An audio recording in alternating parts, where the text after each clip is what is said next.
嗨，大家好，我是坦平树。今天是2025年9月5号。这一期咱们聊一聊西伯利亚力量2号。关于西伯利亚力量2号，我们见到更多的都是俄罗斯方面单方面的这个报道或者是陈述。不仅有俄罗斯什么天然气工业股份公司的高官接受媒体采访，还有这个俄罗斯总统普京对吧？他自己亲口也对在这个媒体见面会上或者是记者这个招待会上也谈这个。但是我们很少看到国内的媒体报道这个西伯利亚2号天然气管道。那今天呢，这个财经网它有个报道，所以我们就看一看这个财经网它是怎么说西伯利亚力量2号天然气管道这个事情的。这个作者叫罗国平财经网9月5日这个文章说连通中国、俄罗斯、蒙古的一条大型天然气过境管道项目近日在北京获签备忘录。如果这条管道建成投产，俄罗斯每年经蒙古国可向中国运送500亿立方米天然气，合同期限预计为30年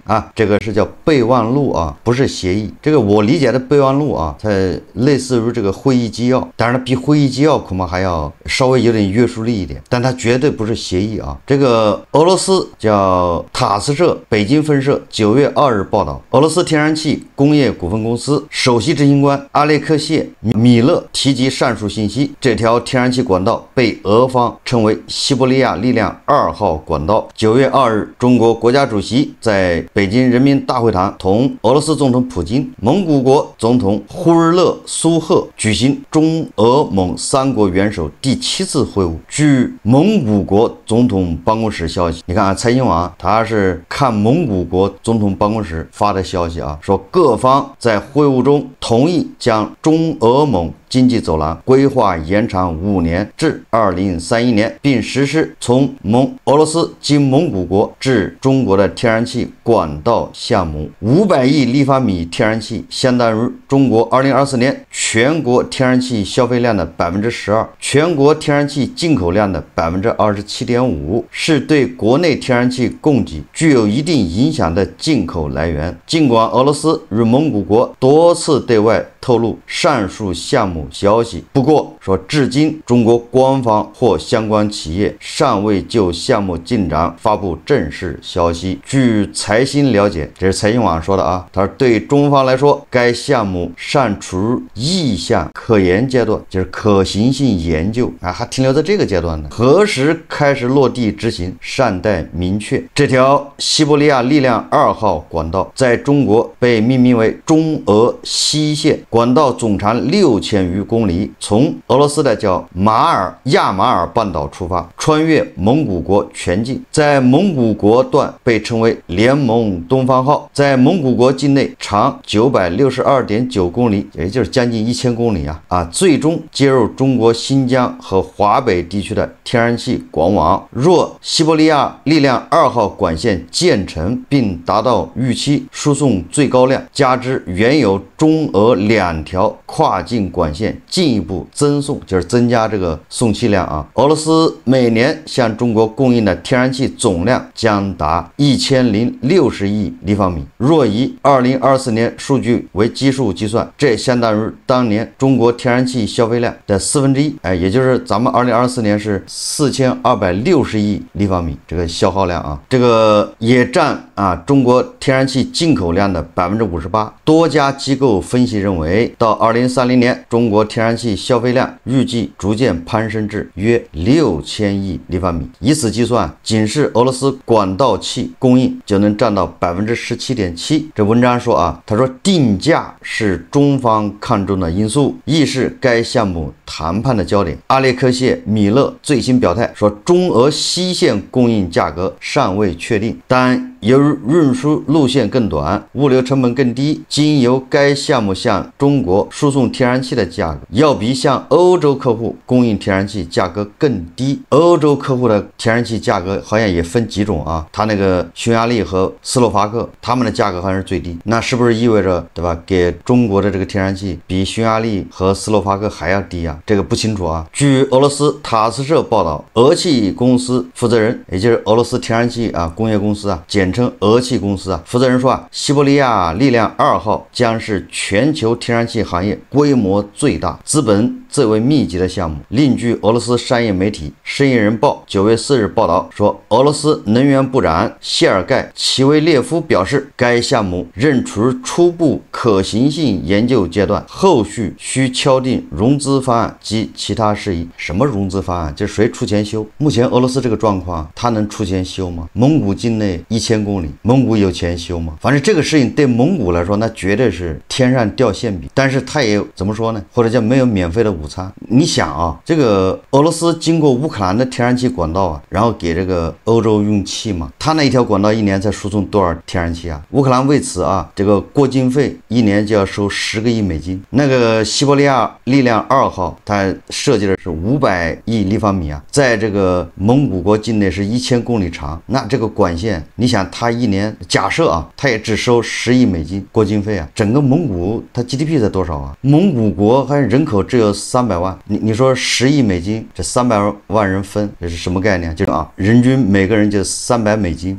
你看就这么个项目，他什么也不用干呢。这个财经网说啊，他说该报还报道，早在2014年，俄气公司就与中国石油天然气集团签署了西线管道框架协议。那11年前了，这什么玩意谈了11年了？你想想，现在对吧，还在科研报告阶段，至少说明这个谁急谁不急啊。但此后方案几经变更，敲定过境蒙古国后，2019年12月，俄气公司与蒙古国签署谅解备忘录，对中俄西线的可行性进行联合评估。2021年4月，中俄西线在蒙古国的过境管道可行性分析获批。但是我也看过一个报道啊，说蒙古国的这个，它不也是为了5年规划吗？5年计划啊，它这个最新的5年计划里面都没有提这个西伯利亚力量2号。那对蒙古来说，这是个大事啊，它的5年规划里都不提，说明就他们也恐怕认为这个事不靠谱啊，八字还没一撇呢。然后财经网说啊，中俄东线已满场。据阿列克谢·米勒对媒体透露说，此番访华期间，俄气公司还与中石油集团签署了进一步的商业协议，要提高经由中俄东线及远东线向中国的天然气供应体量，前者从每年380亿立方米增加到440亿立方米，后者从100亿立方米增加至120亿立方米。中俄管道气由来已久，上世纪90年代，中俄已就建成东西2条天然气管线达成一致意见，那就30年前呢签的协议啊。至2006年，俄罗斯对外公布东西2条对华天然气管道计划，但直至2014年5月，中俄双方签署中俄东线天然气合作项目备忘录，两方签署为期30年的供气长期协议。俄罗斯每年通过中俄东线向中国供应380亿立方米的管道天然气。中俄东线最终于2019年12月投产运行，2024年12月全线贯通，实现满产，2025年开始满负荷输气，其也是中俄目前建成的唯一一条天然气长输管线。实际上中俄东线它有2条，一条叫中俄东线，一条叫远东线。在2022年2月，俄罗斯总统普京访华期间，俄气公司再与中石油集团签署第2份有效期25年的天然气长期购销协议，经由远东线向中国每年供应100亿立方米管道天然气。根据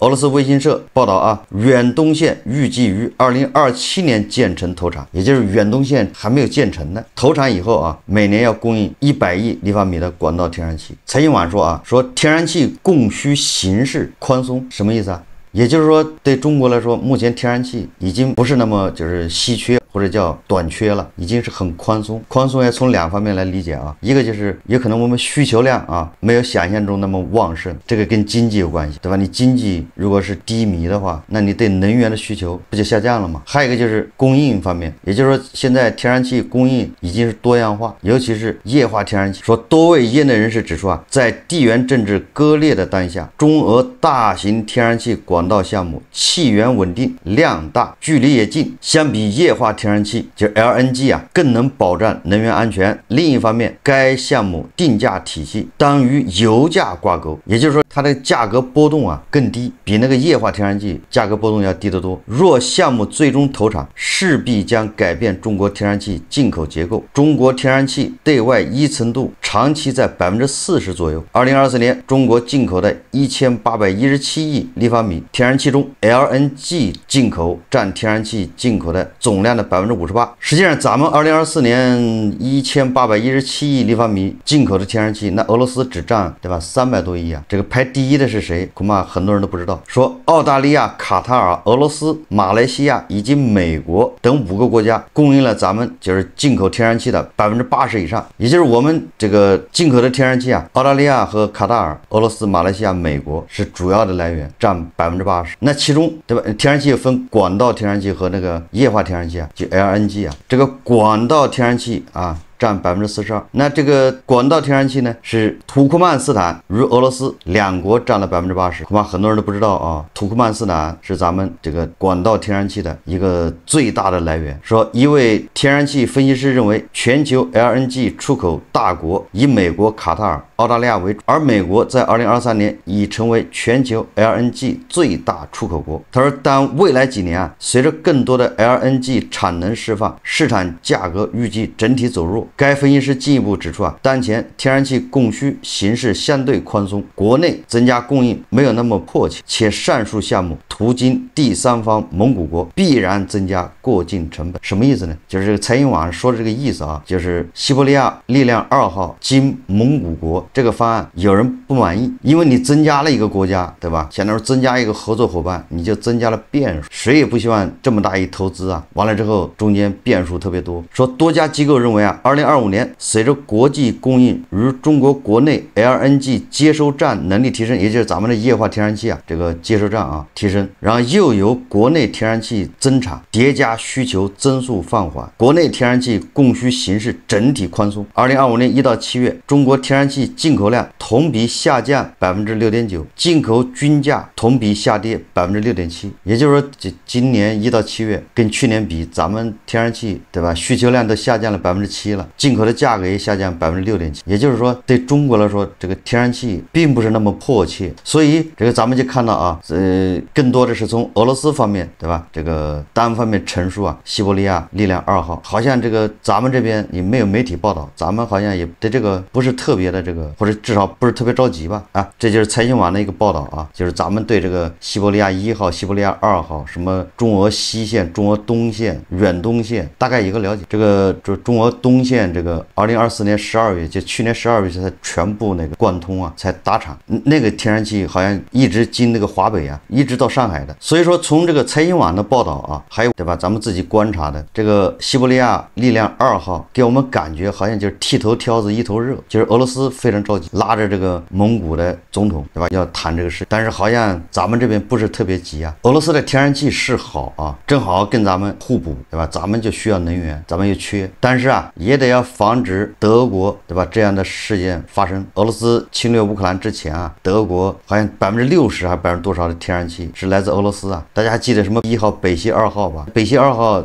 通了还没有通气，一旦那个气要通了，那德国恐怕80%的天然气都要从俄罗斯进口。你的能源对吧，你全部依赖俄罗斯，那你跟俄罗斯绑的就越紧，这个不能不考虑啊。这个俄罗斯对欧洲的这个天然气啊，以前啊，这就是在2022年2月份之前，好像是1年2000亿立方米吧，这是我有这么个印象。你看这个3年战打下来，人家欧洲已经不要俄罗斯的天然气了，合同到期就不续了，那俄罗斯就把对吧天然气划拉到咱们这儿，如果它全部达标啊，那么1年是1060亿立方米，你看就是一半对吧，已经找到买家了，剩下的恐怕他就得用这个液化天然气啊，对吧，往全球到这儿运找买家。对俄罗斯来说对吧，有咱们这个1000亿立方米垫底打底啊，他就不慌。当然现在只有300多亿啊立方米，所以说这个普京这次来带了对吧3个副总理，然后就基本上这个所有这个权力部门对吧能拍板的都带来了，但是我感觉好像俄罗斯收获不多啊。真正的实惠是中俄东线从那个380提高到440，也就多了个60亿立方米的天然气，因为这个它很快啊，马上就能达成，剩下的都是八字还没一撇的。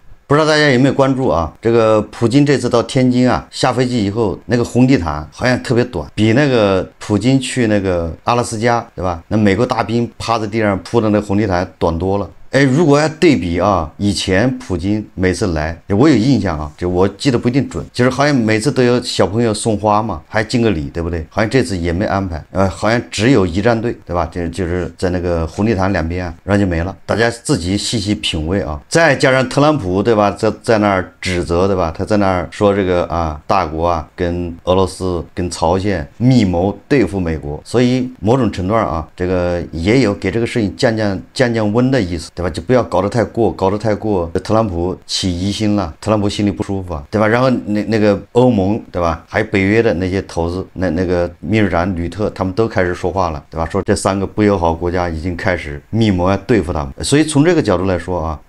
恐怕是有意啊降温。当然了，地保老人肯定要利用这个做文章，就得显得不一样。如果大家感兴趣啊，可以把那些视频找出来看看，是不是这样？对比一下，既要显示跟俄罗斯的这种传统友谊，是吧？睦邻友好，又不能让特朗普这个北约、欧盟他们起疑心。总体上来说啊，我个人判断呢，我个人感觉啊，地保老人是扫兴而归。只能说啊，目前这个情况下，你求别人，但是你拿不出诚意，也拿不出筹码，那别人只能也是应付啊。对吧？毕竟不能因为一棵小树啊，放弃了整个森林。好，这期节目啊，咱们就聊到这里，感谢大家收看。如果喜欢我的节目，欢迎订阅、转发，也可以在下方留言评论，谢谢大家。